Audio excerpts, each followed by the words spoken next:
200 years before the girl with the ash-brown hair took her first breath, the world was a different place. The moon did not just hang in the sky like a distant lantern. She walked the earth in silver fire, her bare feet leaving trails of stardust in the morning dew. Before we begin, if you love dark Lycan kings, forbidden mates, and stories that make your heart ache, like this video, subscribe and step into the pack, because these stories only get deeper from here. Alpha King Kale of the Nightfang stood alone at the Stone of Oaths on the night when everything changed. The stone was ancient beyond memory, older than the oldest pack, carved with runes that predated written language. It stood in a clearing where 3 territories met: neutral ground, sacred ground, ground that had tasted the blood of 1,000 promises. Kale was 28 winters old, though his eyes held the weight of a man who had lived twice that. He was the most powerful wolf to ever lead. A king of kings, they called him. 7 packs bowed to his rule. His word was law from the frozen wastes of the north to the burning sands of the south. But that night, standing beneath a moon so full it seemed ready to burst, his crown felt heavy, heavy with the blood of necessary laws, heavy with the weight of decisions that kept him awake when lesser men slept soundly. The air around him began to shimmer. First, it was just a distortion, like heat rising from sun-baked stone. Then the light intensified, pooling like liquid silver until it took form. She materialized slowly, deliberately, as if stepping through a curtain between worlds. The moon goddess was not beautiful in the way mortals understood beauty. She was terrible and magnificent, her presence so overwhelming that Kale, who had never knelt to any creature, found his knees buckling.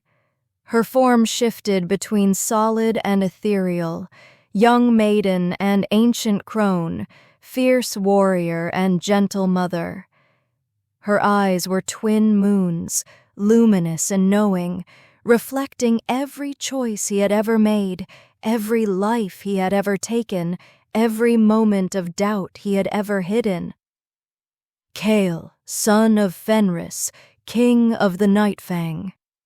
Her voice was not loud, but it resonated in his bones, in his blood, in the marrow of his soul. It was the sound of wind through winter branches, of waves against ancient shores, of time itself moving forward. Goddess. His voice came out rough, choked. He had not expected her, had not prepared for this. No one prepared for the gods. "You have built something remarkable," she said, and there was genuine pride in her voice. She moved around him in a slow circle, her presence leaving trails of moonlight that hung in the air like frozen tears. "Your kingdom stands strong. Your laws, though harsh, have brought peace. For the first time in 300 years, packs do not war amongst themselves. Omegas are protected under your rule. The strong no longer devour the weak without consequence." "Then why do you sound so sorrowful?" Kale asked, his jaw tight. The goddess stopped before him, reaching out one luminous hand. She did not touch him, but he felt it anyway. A brush against his mind, an opening of doors he had kept locked. "Because I must show you what comes after you are gone." The world dissolved. Kale found himself standing in the same clearing, but it was different. Wrong. The Stone of Oaths was cracked down the middle, weeds growing through the fissure. The air tasted of ash and old blood. He turned and his heart seized in his chest. Bodies. Omega bodies. Small, broken things discarded like refuse. Some were children, barely old enough to shift. Their throats had been cut, their bodies drained of blood for dark rituals he could barely comprehend. The sacred mate bond, the goddess's greatest gift, had been severed and sold like common goods. Omegas were bred in captivity, their children taken, their wolves suppressed until they were nothing more than hollow shells. "Stop," Kale rasped, but the vision continued. He saw the great councils, institutions he had created to ensure fair governance, twisted into instruments of tyranny. He saw alphas who had forgotten honor, who ruled through fear and cruelty. He saw a world where power was hoarded by the ruthless, where the sacred laws had been rewritten to benefit the few at the expense of the many. "This is what your peace becomes," the goddess whispered, her voice breaking with grief. "Not immediately, not in your lifetime, but the seeds are already planted, Kale. The corruption begins slowly, a small compromise here, a bent rule there. Within 50 years of your death, the world you built will be unrecognizable." "Then I will not die," Kale snarled, his wolf surging forward, golden eyes blazing. "I will live forever if I must. I will keep them in line." "You cannot." The goddess's form flickered, and for a moment she looked unbearably sad. "Even gods cannot escape fate entirely. We can only bend it, shape it. Plant seeds of hope in the darkest soil." The vision shifted again. This time Kale saw a girl. She was small, painfully thin, with ash-brown hair that fell in tangled waves around a face that was all sharp angles and hollow cheeks. Her clothes were rags, her hands were red and raw from work, but her eyes, gods, her eyes. They held the defiance of a dying star, refusing to be extinguished even as the universe collapsed around it. She was an Omega. He knew it instinctively, felt it in his bones. But there was something wrong, something missing. The space where her wolf should have resided was empty, a void that echoed with loneliness so profound it made his own chest ache. "Who is she?" Kale breathed. "Your mate." The words hit him like a physical blow. The mate bond, dormant all his life, suddenly roared to life inside him. Even though she was just a vision, even though she hadn't been born yet, he felt it, that golden thread of fate spinning out across time itself, reaching for her. "She will be born into the worst of it," the goddess continued, her voice gentle now, almost apologetic. "Born into a world that has forgotten what Omegas truly are. Born into a pack that will see her as defective, as worthless, because the wolf inside her will be bound by a curse placed by those who fear her potential. She will suffer, Kale. She will suffer in ways that will break most souls." Kale watched as the vision showed him glimpses of her life, a child cowering in a corner while other children threw stones, a teenager scrubbing blood from floors while warriors jeered, a young woman being dragged in chains through a dark forest, her eyes dry because she had no tears left to cry. "No." The word tore from his throat, raw and agonized. "No. I will find her. I will protect her." "You cannot," the goddess said again. If you remain, you will die before she is born. The council you are about to assemble, the one you believe will outlast you, they will turn on you. They will fear your power, and they will poison you slowly, over years, until even your wolf cannot fight it. You will die screaming and alone, and she will be born into a world without a champion." "Then what am I supposed to do?" Kale roared, his wolf breaking through, his body beginning to shift. "Watch her suffer? Let her die?" The goddess stepped closer. This time, she did touch him, her hand cool against his fevered brow. The touch was gentle, maternal, and it broke something inside him that "You wait," she whispered. "You surrender."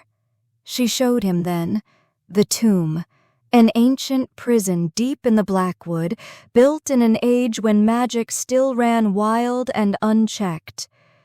It was constructed of blood-bound stone, designed to contain the most dangerous of creatures. Those who entered never left. The tomb itself fed on life force, draining any who dared cross its threshold. "The corrupt council will try to seal you inside," the goddess explained. "They will fear your return, fear that you will undo their carefully constructed world of cruelty. They will create a ritual, a curse that binds the tomb to Omega blood. Every 10 years they will sacrifice an Omega girl, telling themselves they are appeasing an ancient evil, when in truth they are simply eliminating those who might grow powerful enough to challenge them." "You want me to let them imprison me?" Kale asked, his voice hollow. "I want you to sleep," she corrected gently. "I will preserve you inside that tomb. The magic that is meant to devour will instead sustain you, held in stasis by my own power. 200 years, Kale. 200 years of darkness and dreams. But at the end of that long night, she will come." The vision shifted once more, showing him the girl, now a young woman, being dragged to the tomb, her blood touching the seal, the prison shattering, his awakening. "Her blood is the key?" Kale asked. "Her bloodline," the goddess confirmed. "The council will curse her ancestors, suppress their wolves, make them defective, so they can be discarded without guilt." "But they cannot see what I see. Her bloodline does not just carry wolf blood, Kale. It carries something older. Mooncaller blood, the ability to touch the divine, to channel my own power. When she touches that seal, the curse will recognize what it was truly designed to do, not keep you in, but keep you safe until she could free you." Kale looked at the vision of his mate, this small, broken girl who would somehow be his salvation. "And if I do this? If I wait? Then you will wake in a world that has forgotten you. You will be powerless, without pack, without allies. The council will hunt you both, and she will be dying." "Dying?"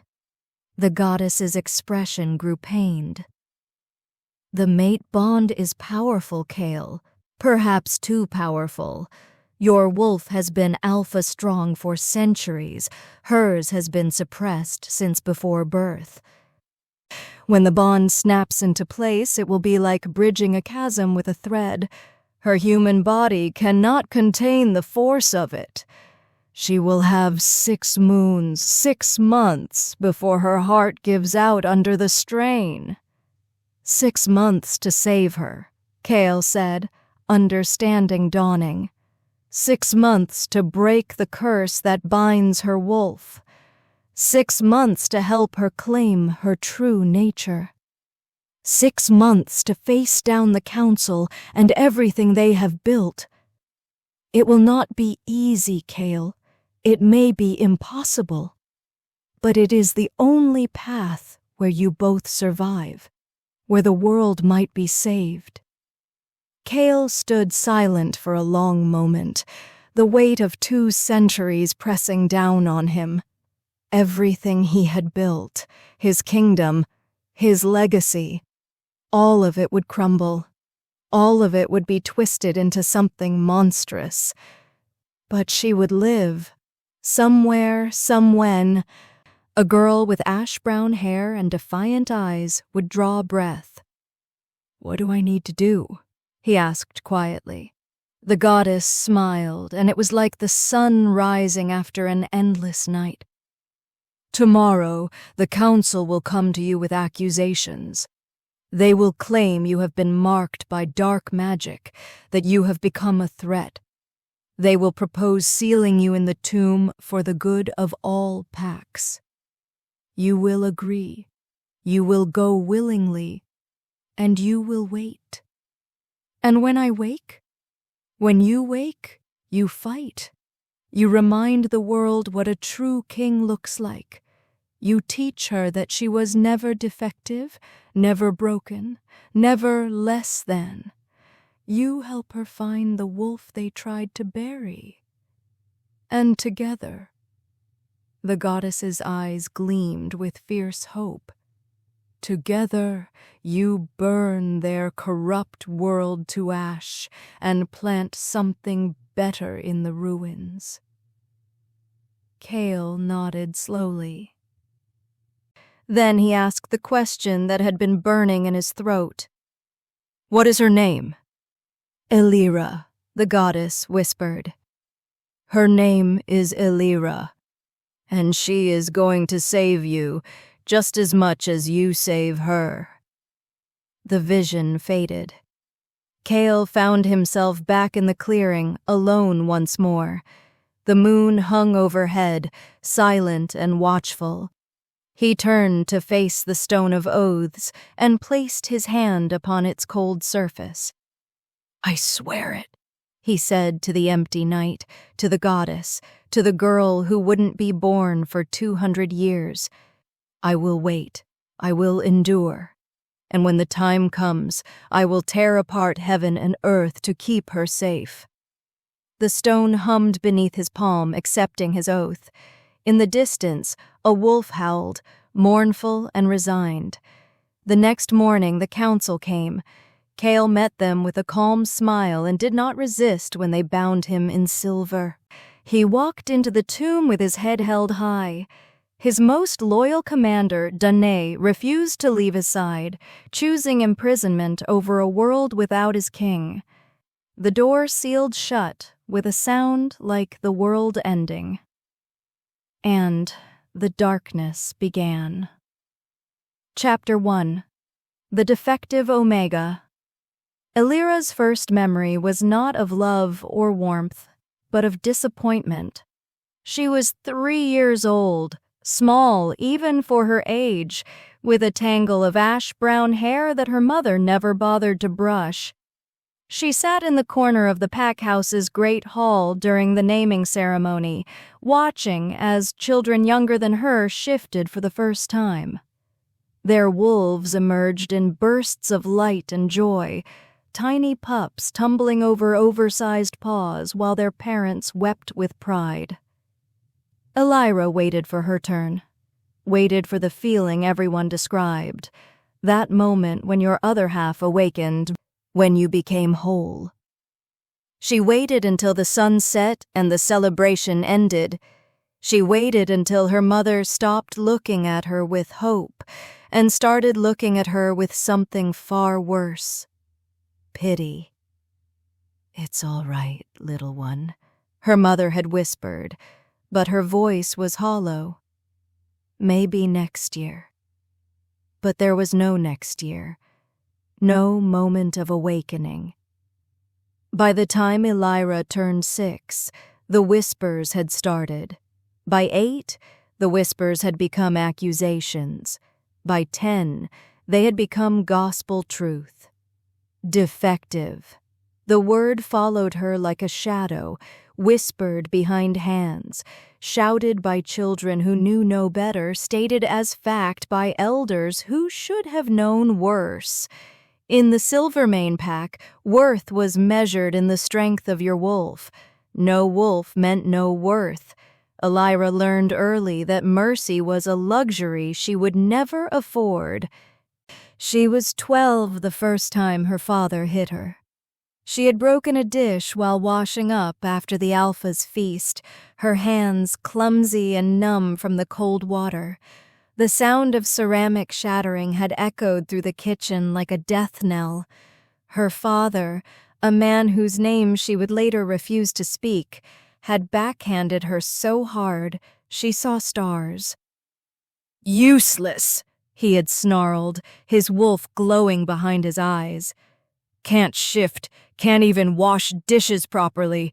What good are you?" She wanted to say that she was 12, that her hands were too small for the heavy plates, that she had been working since dawn and exhaustion made her fingers slip. But she had learned by then that explanations were just excuses, and excuses earned worse punishments. So she said nothing. She cleaned up the broken pieces with bleeding fingers and went back to work.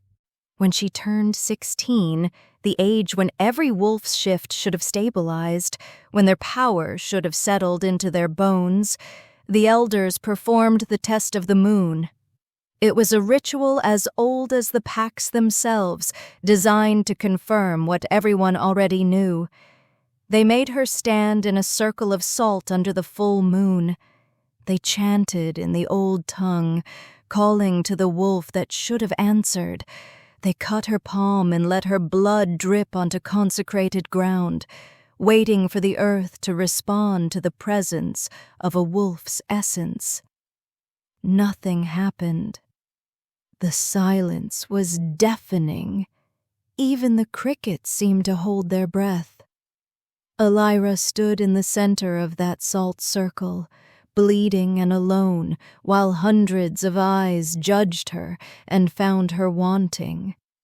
"Soulless," the head elder pronounced, and the word was a death sentence. "The moon goddess has rejected this child. She is hollow, less than human, less than wolf. She is nothing." They stripped her of her family name that night.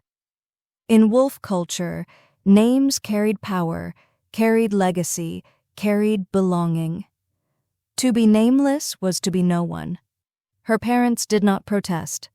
Her siblings, 2 older brothers with strong wolves and bright futures, looked away. She became simply Girl, or Omega, said with such disdain that it might as well have been a curse. Her bed was moved from the small room she had shared with her younger sister to the cellar beneath the pack house. It wasn't a room. It was a space where they stored broken furniture and forgotten things. They gave her a pile of rags that might have once been blankets and told her she should be grateful. Her food became the scraps left on the Alpha's plate. Gristle and bone, bread so stale it could crack teeth. On good days, she got the heel of a loaf. On bad days, she got nothing at all and learned to quiet her growling stomach with water from the pump outside. She was given the work no one else wanted, scrubbing the blood from the floors after the warriors' trials, her hands cracked and raw from lye, hauling buckets of waste to the burning pits, the smell soaking into her clothes and hair, washing the hunting kills, elbow deep in gore while the pack celebrated their strength. The children threw stones at her heels when she walked past. The warriors tripped her when she carried water. The pack mothers spat at her feet and warned their daughters not to speak to her, lest they catch whatever affliction made her defective. Every night, Elira curled into a ball on her pile of rags, her body aching from work and abuse, and whispered to the empty space in her soul. "I'm sorry," she would say to the wolf that never barked, to the other half that never came. "I'm sorry I'm not enough. I'm sorry I'm broken. I'm sorry I exist." Some nights she meant it. Some nights the pain was so deep and so constant that she genuinely wished she could simply stop existing. It would be easier, she thought, for everyone. They wouldn't have to look at their failure. She wouldn't have to feel the constant, gnawing ache of being incomplete. But then the sun would rise. Her body would drag itself out of the cellar because staying meant worse beatings, and she would survive another day because that was all she knew how to do. Survive. The change began on a morning that started like any other terrible day. Elira woke to the sound of drums. Not the cheerful celebration drums that marked festivals or victories. These were deep, resonant, primal. They shook the very foundations of the pack house, rattling the walls and vibrating through the floor. She sat up in her rags, her heart beginning to pound in time with the rhythm. She knew what these drums meant. Everyone did. They were ancient, carved from the heartwood of the Blackwood forest, blessed and cursed in equal measure. They were only beaten once every decade. The tomb ritual. Elira's blood ran cold. The tomb ritual was supposed to be an honor. That's what the council told the packs. Every 10 years they selected an omega of pure heart and gentle spirit to journey to the Blackwood and perform a sacred rite at the tomb. The ritual would appease the ancient curse that had plagued the packs for generations, ensuring another decade of prosperity and peace. But Elira had heard the other stories, the ones whispered by the kitchen workers late at night when they thought no one was listening. She had heard that no Omega who entered the tomb ever returned. She had heard the screams that echoed from the Blackwood on ritual nights, sounds that made even the bravest warriors pale. She had heard that the council didn't choose Omegas of pure heart. They chose the ones no one would miss. Elira climbed the cellar stairs on shaking legs. The pack house was in chaos. Every wolf was gathering in the great hall, their faces a mixture of excitement and dread. This was a sacred day, after all, a day when the chosen one would be honored before their sacrifice. She tried to slip through the crowd unnoticed, to get to the kitchens where she could hide among the pots and pans. But a hand caught her arm, nails digging in hard enough to bruise. "There you are." It was the beta's wife, a woman whose wolf was as mean as her smile. "The alpha wants to see you, now." Elira didn't need to ask why. She knew. Deep in her bones, in the hollow space where her wolf should have been, she knew. The great hall fell silent as she was dragged to the center. The alpha sat on his throne, a massive chair carved from oak and decorated with the antlers of defeated enemies. He was a large man, his wolf powerful and pure silver. He had ruled the Silvermane pack for 30 years with an iron fist wrapped in velvet lies. He looked at Elira the way one might look at a tool, useful, disposable. "Girl," he said, his voice carrying to every corner of the hall. "You have been chosen for a great honor," the crowd murmured, a sound like wind through dead leaves. "The moon goddess has called for a sacrifice to appease the curse of the Blackwood," the alpha continued, the words practiced, rehearsed. "And we have selected you to bear this sacred burden." Elira wanted to laugh. Sacred burden, as if she had a choice. as if this was anything other than murder dressed up in ceremony. "You should be grateful," the beta added, stepping forward. His eyes gleamed with something that made Elira's skin crawl. "Finally, your miserable existence will have meaning. You will save the pack." "Do you accept this honor?" the Alpha asked, but it wasn't a question. His wolf pressed against her, a dominant force that would have driven any normal Omega to their knees in submission. Elira had no wolf to submit. She stood straight, her chin lifted, and met the Alpha's eyes with all the defiance she had left. "Do I have a choice?" The Alpha's smile was cold. "No." The hall erupted in cheers. They were celebrating her death. Some of them were crying tears of joy, grateful that it wasn't their daughter, their sister, their mate being sent to die. Elira felt nothing. She was too hollow for tears, too empty for fear. She had survived 17 years of abuse and neglect. She had survived being treated as less than nothing. And now, finally, she was going to be useful. She was going to die, and they were going to pretend it mattered. They prepared her like a bride for slaughter. The pack mothers stripped her of her rags and dressed her in a white ceremonial gown. It was too big, hanging off her thin frame like a shroud. They scrubbed her skin until it was raw, trying to wash away the stain of her existence. They braided her hair with white flowers that smelled like funerals. All the while, they told her how lucky she was, how brave, how this was the greatest thing she would ever do. Elira said nothing. She had learned long ago that words were wasted on people who didn't want to hear them. As the sun began to set, they led her from the pack house. The entire pack lined the path to the forest, holding candles and singing hymns to the moon goddess. It would have been beautiful if it wasn't a death march. Elira walked with her head high. If she was going to die, she would die on her feet, not on her knees. The blackwood loomed before them, a wall of twisted trees and shadows. The pack stopped at the forest's edge. None of them would go further. Even the warriors, with all their strength and bravado, feared what lived in those woods.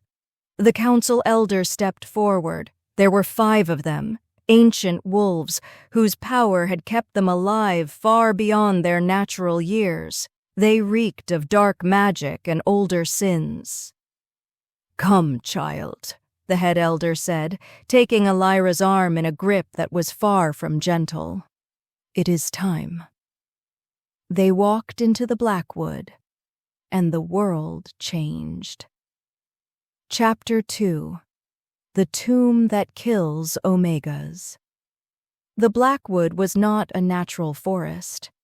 Even Elira, who had no wolf to sense the wrongness, felt it the moment she crossed the threshold. The air was different here, thick and heavy, like breathing through wet wool. The temperature dropped 10 degrees in a single step, going from the warmth of early autumn to the bite of deep winter. The trees were not right. They were ancient beyond age, their trunks so wide it would take 10 men linking hands to circle them. But they weren't the peaceful giants of old-growth forests. These trees were twisted, their bark black as charred bone, their branches reaching toward the sky like skeletal fingers, grasping for salvation that would never come. There were no leaves, no birds, no insects, no signs of life whatsoever. Just endless silence and the smell of decay that had nothing left to decay. The forest floor was carpeted in ash-gray moss that crunched beneath Elira's bare feet. They had taken her shoes before entering the woods. Something about pure contact with sacred ground, In reality, it was just one more cruelty. The moss was cold and slightly damp, and every step felt like walking on the corpses of small animals. The elders led her deeper into the woods, following a path only they could see. They chanted as they walked, words in the old tongue that Elira didn't understand. The syllables felt oily in the air, slithering against her skin like invisible snakes. As they walked, Elira began to notice things. Scratches on the trees, deep gouges that looked like claw marks, as if something massive had tried to climb up, to escape. She saw remnants of other rituals, circles of salt gone gray with age, burnt offerings turned to ash, fragments of white cloth that might have once been ceremonial gowns like the one she wore, and bones, small bones, young bones, scattered like seeds in the ash. Elira's breath caught in her throat. How many? How many girls had walked this path before her? How many Omegas had been deemed defective or worthless and sent here to die? The head elder noticed her staring and smiled, a horrible expression that showed too many teeth. "The forest keeps them," he said, as if this was somehow comforting. "Their sacrifice feeds the earth, keeps the curse contained." "What curse?" Elira asked, her voice rough from disuse. She hadn't spoken in days. There had been no point. "The curse of the Mad King," one of the other elders replied, a woman whose eyes were milky white with cataracts. 200 years ago, Alpha King Kale went mad with power. He tried to conquer all the packs, to make himself a god. The moon goddess herself had to intervene, sealing him in the tomb to protect the world from his tyranny. It sounded rehearsed, a story told so many times it had become truth through repetition. "But the seal requires maintenance," the head elder continued. "Omega blood, given willingly, keeps the Mad King contained. Without the ritual, he would break free and destroy everything." "Willingly," Elira repeated flatly. The elder's smile widened. "You accepted the honor, did you not?" Elira didn't bother responding. They both knew it was a lie. They walked for what felt like hours, though time moved strangely in the Blackwood. The sky above was perpetually twilight, neither day nor night, the sun never quite setting but never rising either. It was an in-between place, a nowhere place. Finally, they reached the clearing. Elira's first glimpse of the tomb stole the breath from her lungs. It stood in the exact center of a perfect circle, bare earth where even the gray moss refused to grow. The tomb itself was a monolith of stone so dark it seemed to swallow light. It was rectangular, massive, easily the size of a small house, but there were no doors, no windows, no visible seams, just smooth, dark stone that seemed to pulse with a faint, sickly violet light. The light didn't come from any source. It simply existed within the stone itself, pulsing in a slow rhythm like a heartbeat, like something alive. Runes covered every surface. They shifted and crawled across the stone like living things, never staying in one configuration for long. Elira couldn't read the old tongue, but she didn't need to. The runes themselves radiated wrongness. They hurt to look at, making her eyes water and her head ache. Around the clearing stood 13 smaller stones, each about waist-high, arranged in a perfect circle. They were carved with different symbols, and Elira realized with creeping horror that they were names. Not the names of those sealed inside, but the names of those who had fed the seal. 13 stones, 13 sacrifices over 200 years, plus however many had died before the stones were placed. "Beautiful, isn't it?" the head elder said, and he genuinely seemed to think so. His eyes gleamed with fanatic devotion as he stared at the tomb. "The greatest working of the old magic, unbreakable, eternal." The elders began to work quickly now, their movements practiced and efficient. They had done this before, many times before. They positioned Elira in front of the tomb, so close she could feel that wrong pulse against her skin. It wasn't cold. The stone wasn't cold at all. It was warm, fever-hot, hungry. The elders bound her wrists with heavy iron chains. The metal was old, stained with rust and what might have been dried blood. They attached the chains to iron hooks embedded in 2 of the smaller stones, forcing Elira's arms out to her sides in a parody of crucifixion. "Do not struggle," the blind elder advised, her voice almost kind. "It will only make it worse. The tomb takes what it needs. If you accept your fate, the end will come quickly." "And if I don't?" Elira asked, surprised by her own boldness. The woman's expression turned pitying. "Then you will die slowly, screaming. As the tomb drains, you drop by drop until there is nothing left but a husk." The head elder stepped forward, producing a ceremonial dagger from his robes.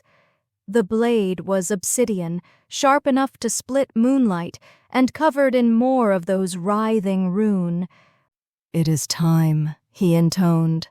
"We offer this blood freely given in sacrifice to maintain the seal and protect the world from darkness." He reached for Elira's hand, and something inside her snapped. She had been silent for so long, obedient for so long. She had taken every abuse, every cruelty, every casual brutality because she had no choice, because she was weak, because she was nothing. But she was about to die, and if she was going to die anyway, she wanted them to know. "I don't give it freely," Elira said clearly, loudly, her voice carrying across the clearing. "I don't accept this.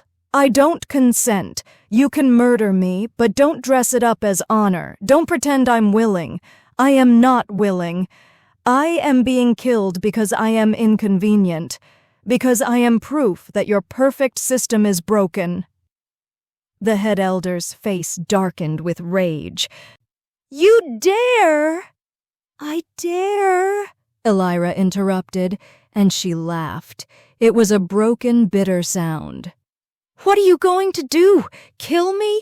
You're already doing that. At least let me die honest." For a moment, she thought he might strike her. His hand trembled with the urge, but he mastered himself, smoothing his expression into cold indifference. "Your consent is irrelevant," he said flatly. "The ritual will proceed." He grabbed her hand roughly, turning her palm upward.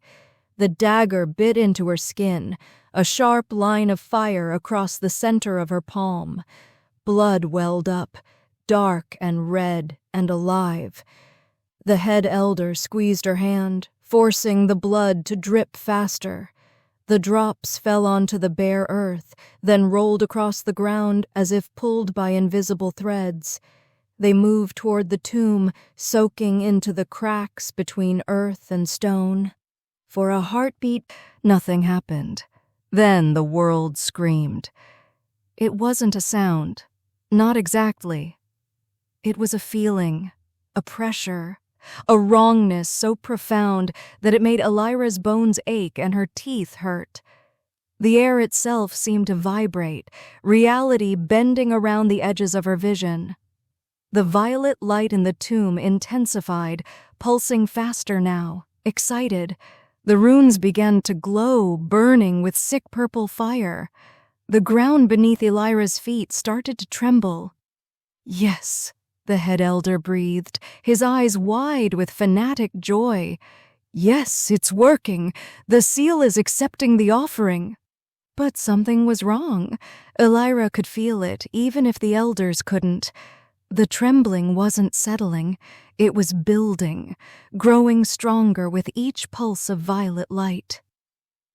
The forest went absolutely silent. Every sound cut off mid-note. The elders' chanting stopped. The rustling of their robes ceased. Even the sound of Elira's own breathing vanished, as if the world had been placed on mute. In that terrible silence, Elira heard something else, something from deep beneath the earth, from inside the tomb itself. A heartbeat, not the pulse of the stone. This was different, stronger, real. A heart that had been still for 2 centuries, suddenly beginning to beat again. The cracks in the tomb began to spread, not slowly, not gradually, all at once, like a massive sheet of ice breaking under sudden weight. The elders stumbled backward, their confidence crumbling as quickly as the stone. The head elder's face went from fanatic joy to pure terror in the span of a heartbeat. "No," he whispered. "No, this isn't right. The seal should be strengthening, not—" The tomb exploded. Chapter 3. The Alpha King Awakens. Stone cracked with the sound of 1,000 mirrors shattering. A pillar of pure moonlight erupted from the earth where the tomb had stood, so bright and so pure that the elders screamed and covered their eyes.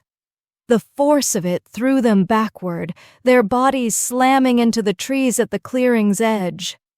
Elira couldn't look away. The chains on her wrists had turned to dust the moment the light appeared, but she remained standing, transfixed, as power rolled over her in waves. It should have hurt. Light that bright should have burned. But instead, it felt like coming home. The pillar of moonlight began to solidify, taking shape. First, a silhouette. Massive.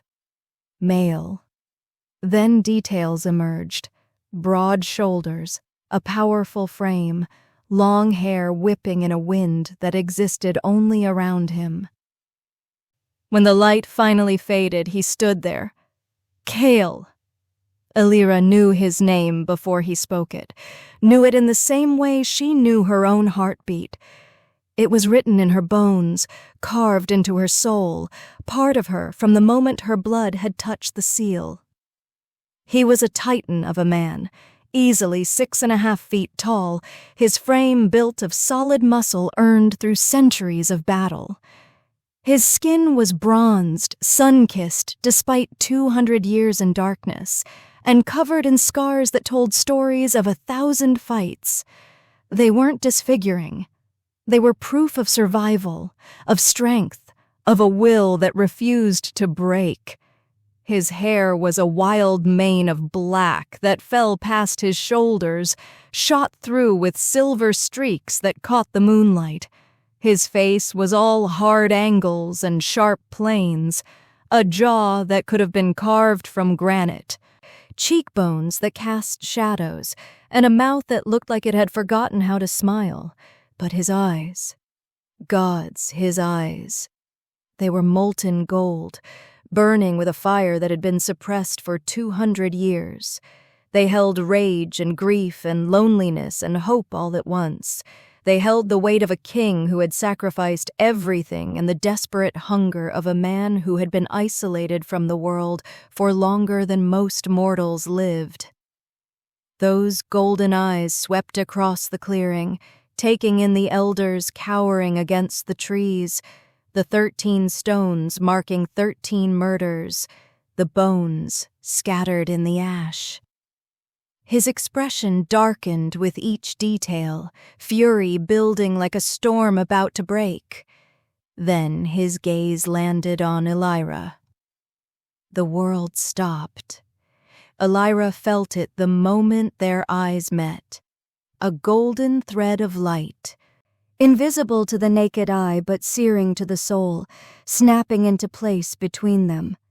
It wasn't gentle. It wasn't soft. It was violent and overwhelming and absolute. The mate bond. It hit Elira like a physical blow, driving the air from her lungs and bringing her to her knees. For 17 years, there had been nothing but emptiness where her wolf should have been. A hollow void that echoed with loneliness so profound it had become her normal. But now that void was filled with him. She could feel his heart beating in her own chest, could feel the rage burning through his veins, could feel the overwhelming, crushing relief that made his knees weak, even as he forced himself to stand tall. She could feel 200 years of isolation shattering under the weight of finally finding what he'd been waiting for. And underneath all of it, she felt something else, something that made tears spring to her eyes for the first time in years. Love. Not the gentle, growing love of courtship, not the careful, tentative affection of friendship blooming into more. This was instant, absolute, devastating love. The kind written in the stars. The kind that transcended time and reason and logic. He loved her, had loved her before she was born, had waited 2 centuries in darkness for the privilege of meeting her. And now, standing in the ruins of his prison, covered in the dust of his own tomb, he looked at her like she was the moon itself. "Mate," Cale whispered, and the word was a growl, a promise, and a prayer all at once. His voice was rough from disuse, gravelly and deep, but it resonated through Elira's entire being. She felt it in her bones, in her blood, in the empty space where her wolf should have been. He moved toward her, and Elira realized he was trembling. This massive warrior, this alpha king who had ruled 7 packs and walked into a tomb prison without flinching, was shaking like a leaf as he approached her. He dropped to his knees before her, bringing himself down to her level. Up close, she could see the details the distance had hidden. The faint lines around his eyes that spoke of laughter he'd once known. The white scar that cut through his left eyebrow. The way his hands, large enough to crush stone, trembled as they hovered near her face, afraid to touch, afraid she might disappear. "You're real," he breathed, his voice breaking. 200 years. 200 years I waited, and I was so afraid. He stopped, swallowing hard, his eyes bright with unshed tears. "I was afraid it was a lie, afraid the goddess had simply given me a beautiful dream to make the darkness bearable." Elira's hand moved without her conscious decision, reaching up to touch his face. Her fingers were small and scarred from years of hard labor, but when they made contact with his cheek, Cale's eyes fluttered closed, and a sound escaped him, half sob, half sigh, entirely broken. "You're real, too," Elira whispered, her own voice shaking. I didn't know I was waiting for you. I didn't know I was incomplete because half of me was sleeping in the dark." Cale's eyes opened, and the love in them was so fierce it should have been frightening. But Elira felt no fear. For the first time in her life, she felt safe. "You are hurt," Cale said, his voice dropping to a growl as he noticed the cut on her palm, still bleeding sluggishly.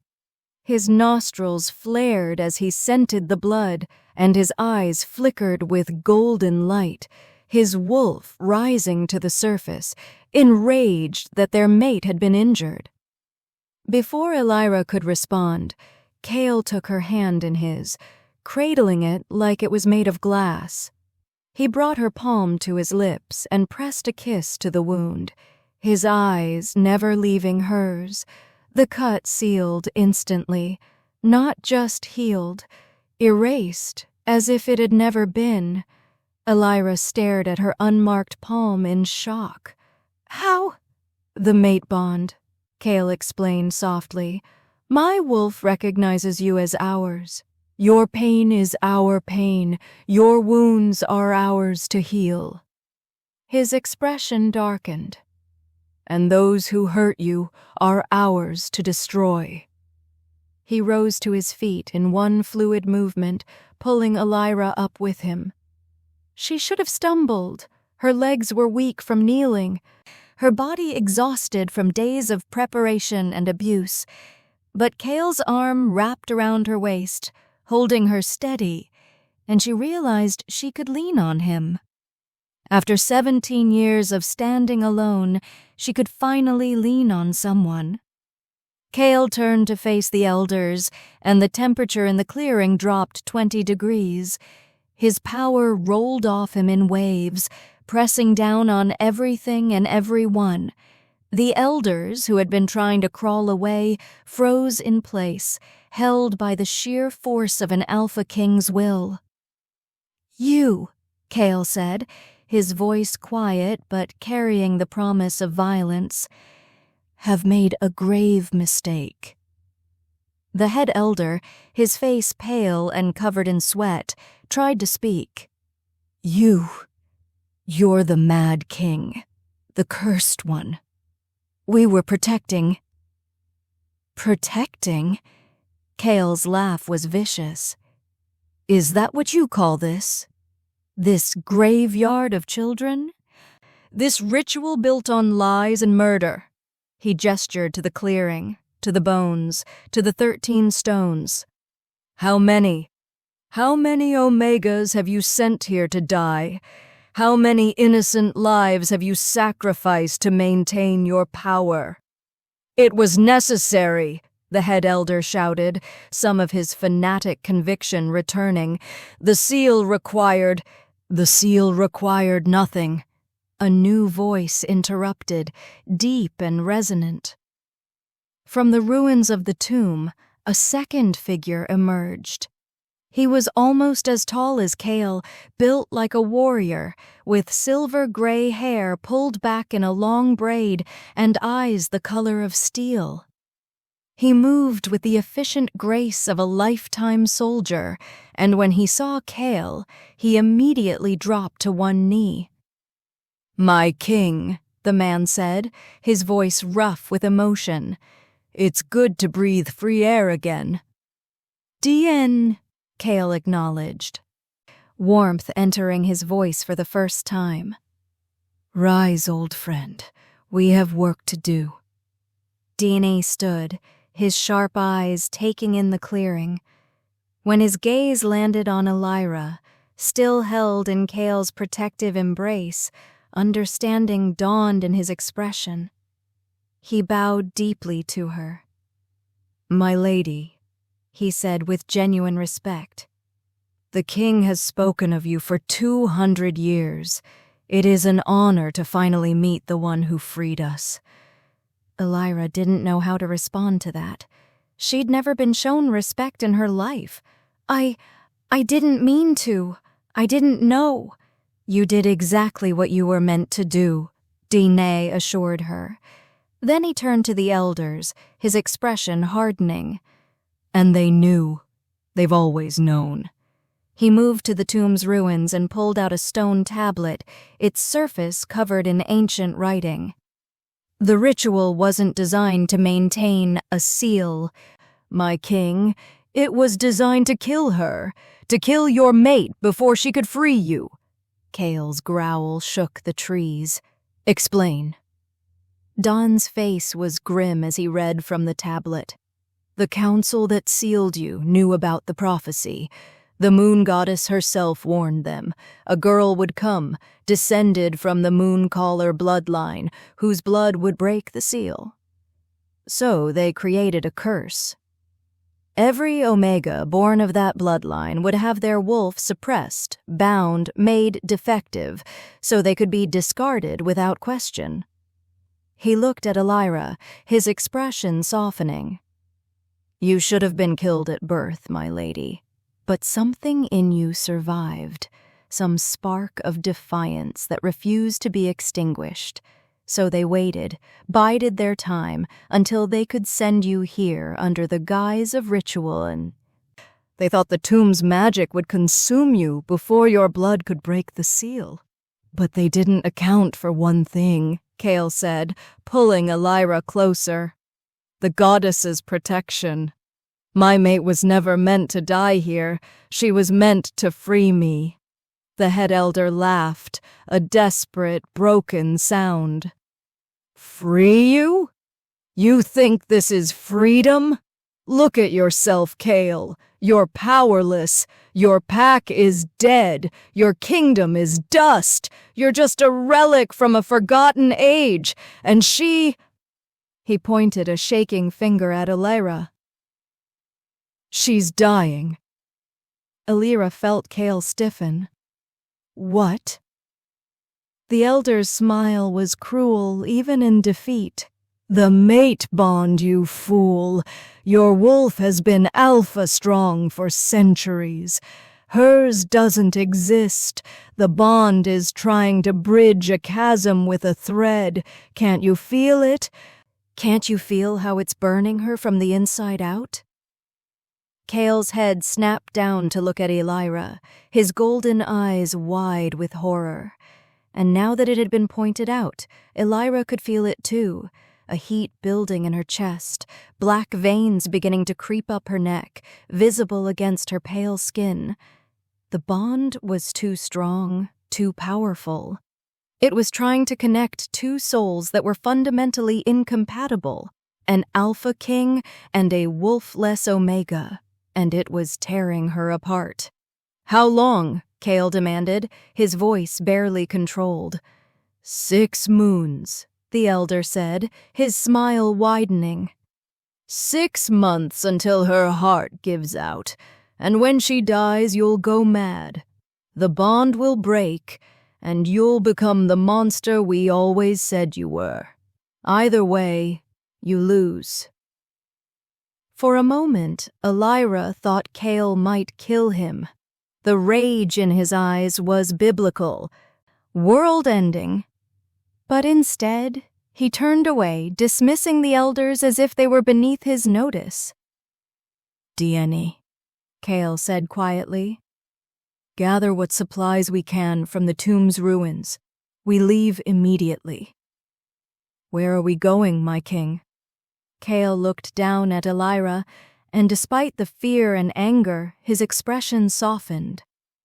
"North, to the sage of the frozen wastes.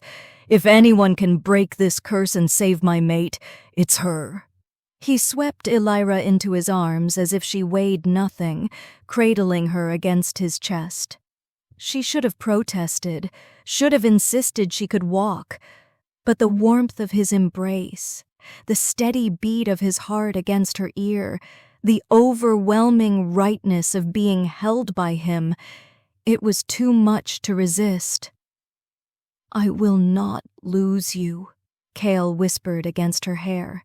"Not after waiting 200 years. Not ever. I will tear this world apart stone by stone if I must, but I will save you." And despite the curse burning in her veins, despite the impossible odds, Elira believed him.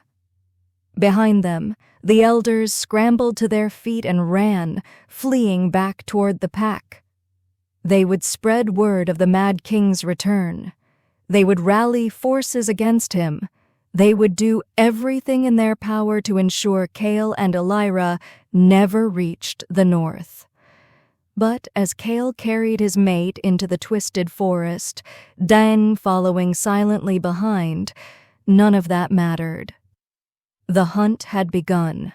The clock was ticking, and an alpha king would stop at nothing to save the mate he'd waited 2 centuries to find. 6 moons. The words echoed in Elira's mind as darkness crept into the edges of her vision, exhaustion and the bond's strain finally overwhelming her. 6 months to live, 6 months to break an ancient curse, 6 months to save the world. She felt Cale's arms tighten around her as consciousness slipped away, his voice the last thing she heard. "I've got you, little mate. I've got you, and I'm never letting go." The Luna who changed fate 5 years later. The first thing visitors noticed about the Nightfang territory was that it didn't feel like a pack lands at all. It felt like a sanctuary. Where other territories were marked by displays of dominance, towering walls, armed guards, shows of strength designed to intimidate, the Nightfang welcomed travelers with open meadows and ancient trees.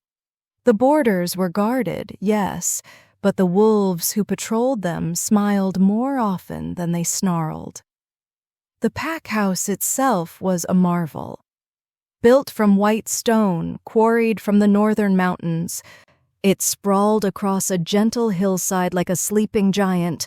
But unlike the fortresses of old, this structure had windows, hundreds of them, letting in light from every angle.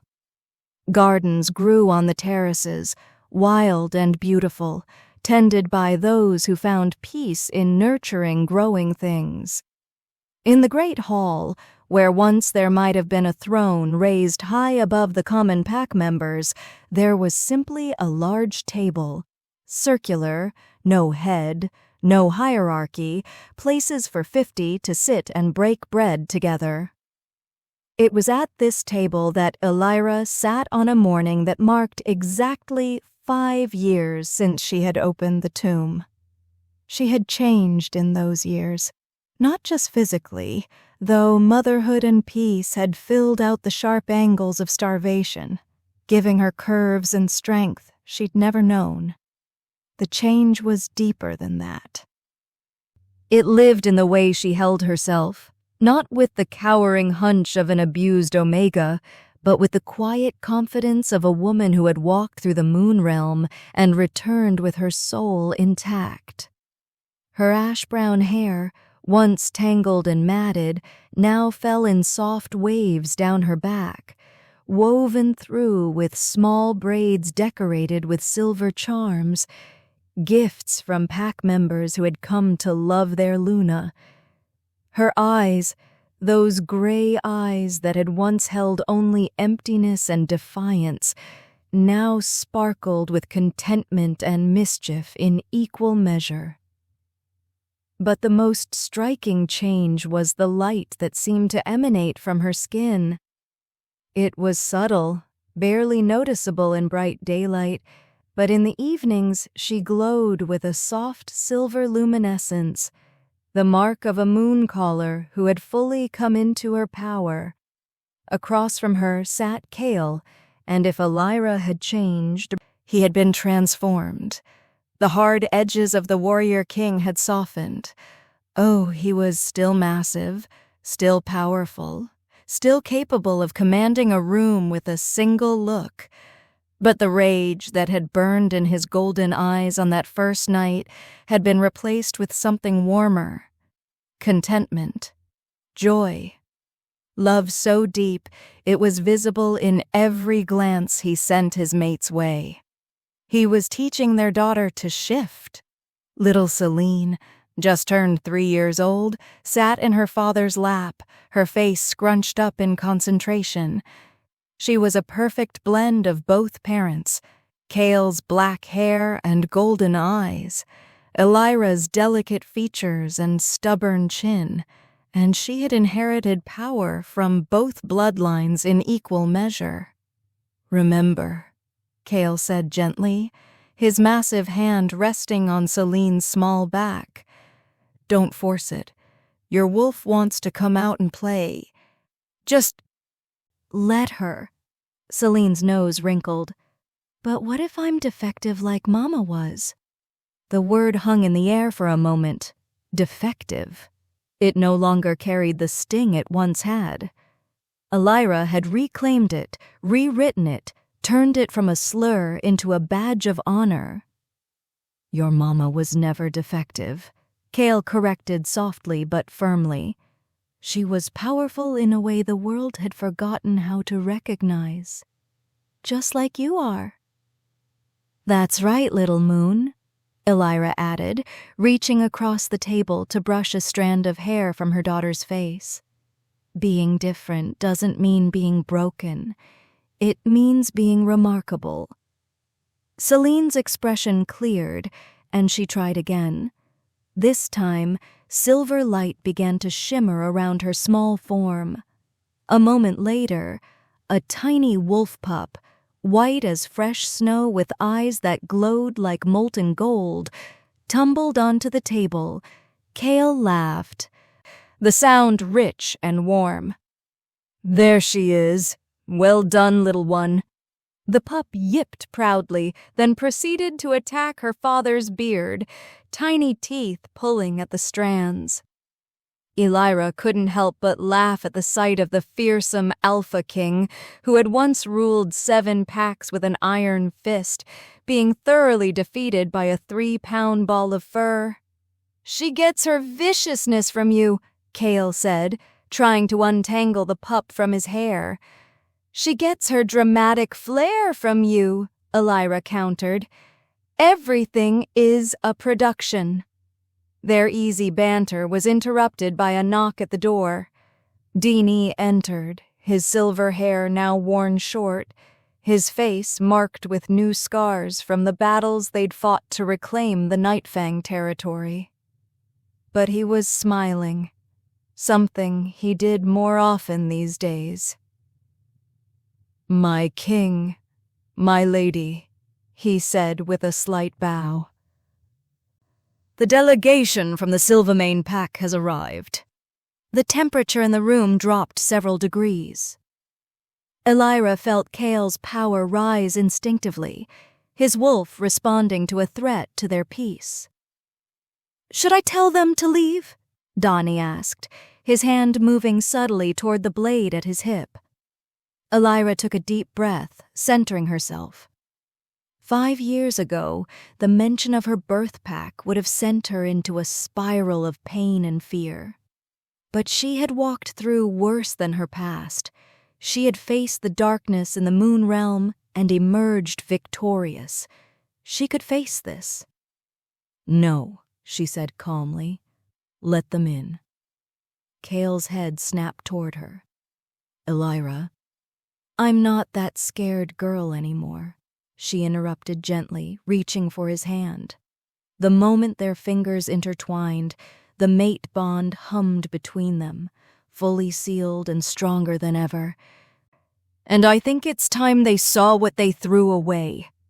Cale studied her face for a long moment, then nodded.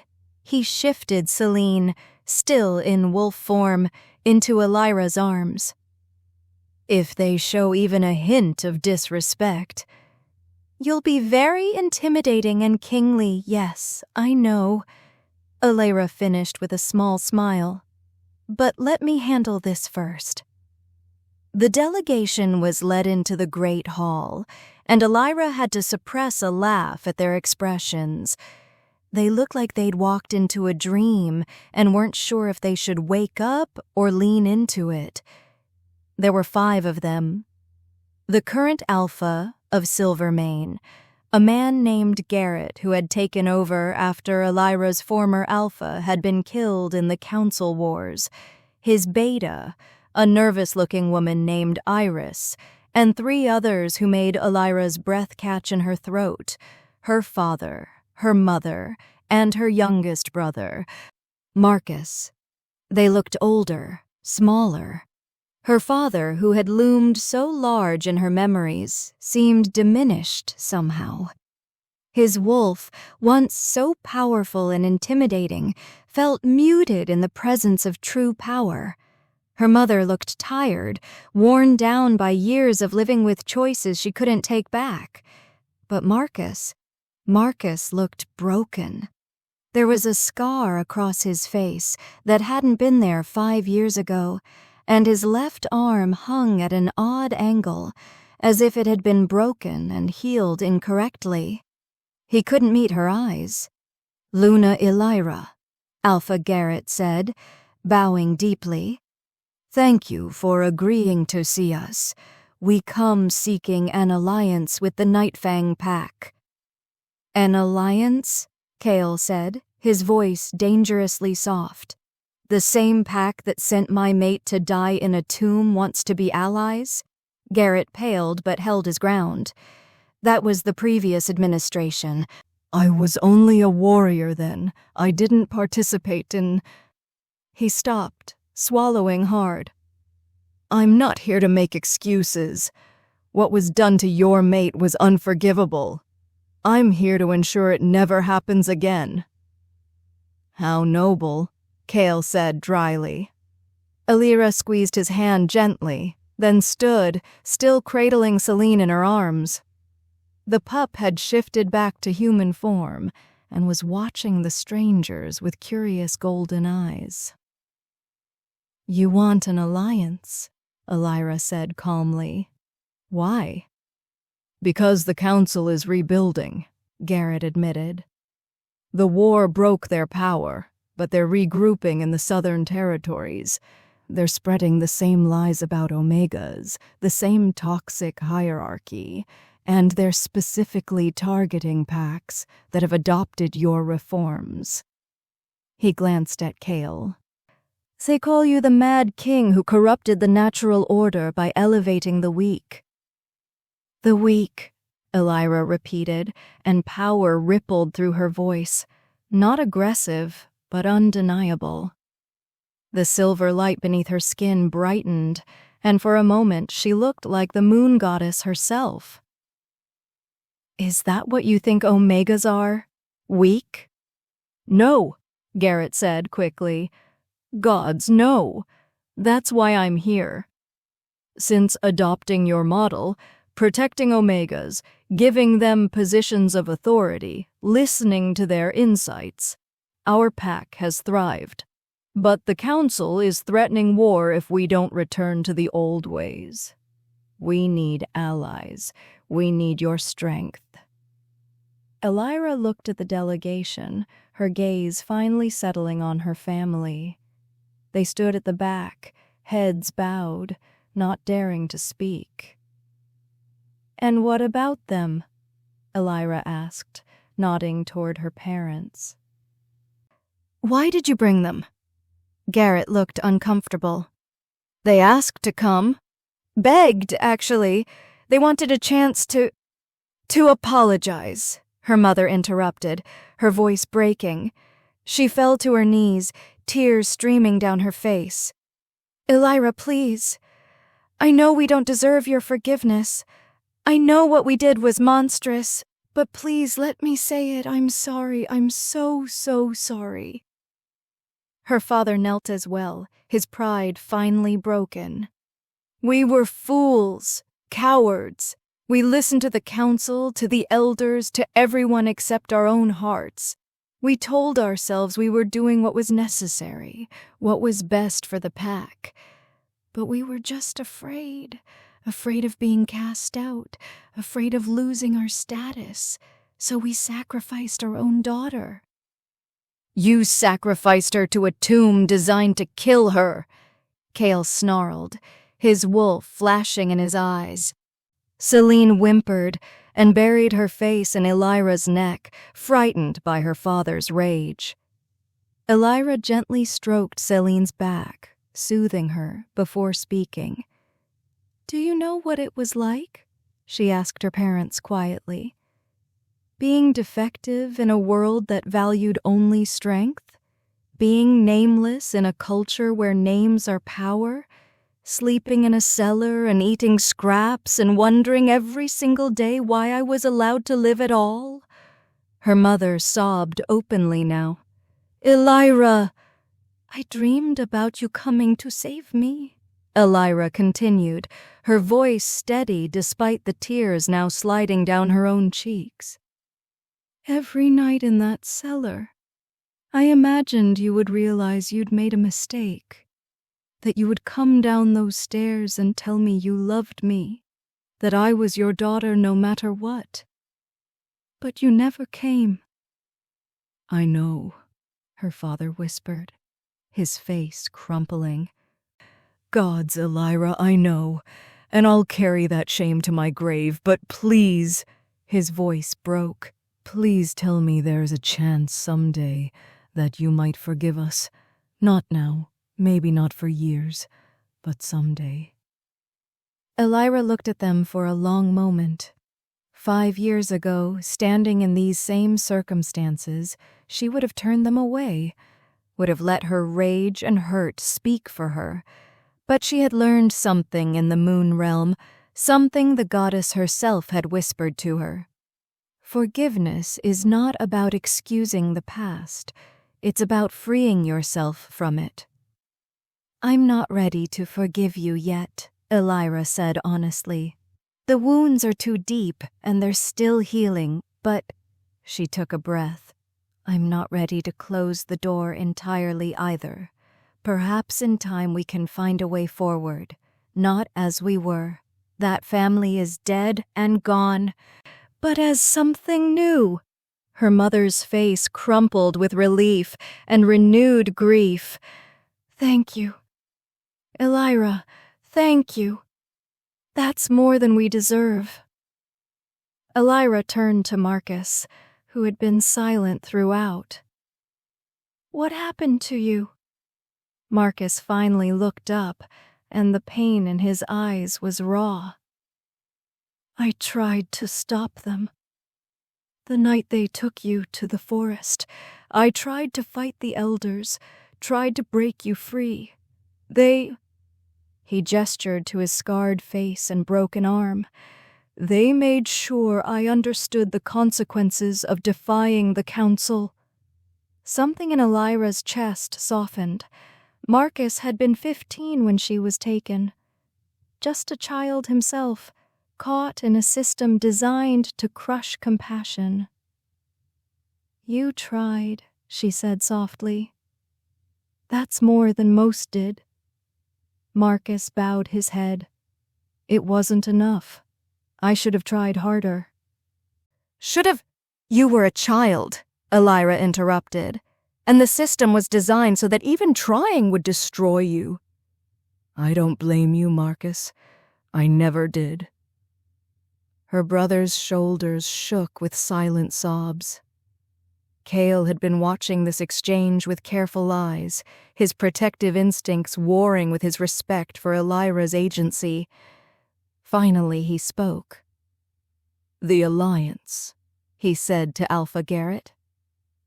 What specifically are you proposing? Garrett straightened, clearly relieved to be back on political ground. A mutual defense pact.